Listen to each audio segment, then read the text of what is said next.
Một tình huống mà Hoàng Đức có rất nhiều thời gian và không gian để căn chỉnh và tung ra cú dứt điểm quyết đoán. Hay quá hay. Lột tung cầu trường. Rất khó để có thể diễn tả được cảm xúc của các cổ động viên Việt Nam vào thời điểm này, đặc biệt là những cổ động viên đang có mặt trên sân Rizal Memorial. Cú dứt điểm hoàn hảo để đánh bại một thủ thành xuất sắc như là thủ thành của Indonesia, Vitnata.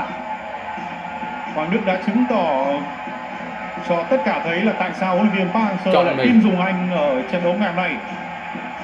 Hay quá. Tài năng đang đến rất gần với đội tuyển U22 Việt Nam. nhớ lên ăn mừng. Và 3 điểm ở trận cầu 6 điểm này là cực kỳ quan trọng và cũng rất xứng đáng với những gì mà thầy trò huấn luyện viên Park Hang-seo đã thể hiện. Việt Nam vô địch. Lần đầu tiên chúng ta bị dẫn trước tại giải đấu năm nay, cũng là đối thủ khó đầu tiên mà U22 Việt Nam phải chạm trán. Khoảng thời gian hiệp 1 thực sự là khó khăn, nhưng chúng ta đã chơi cực hay và bùng nổ trong nhiều thi đấu thứ hai để có được thành quả này. Chỉ còn hơn một phút nữa thôi là chiến thắng sẽ đến với chúng ta. Tiến lên sút luôn sút. Tiến lên.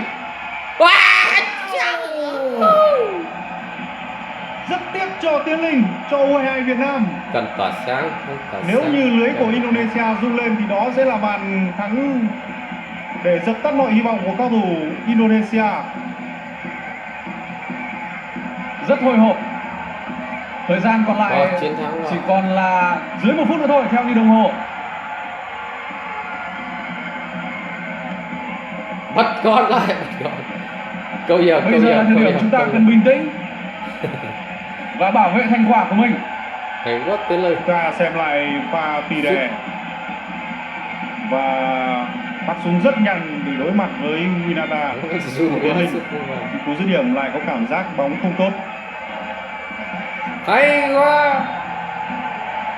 Rồi thắng rồi. Bắt hay những giây bù giờ cuối cùng.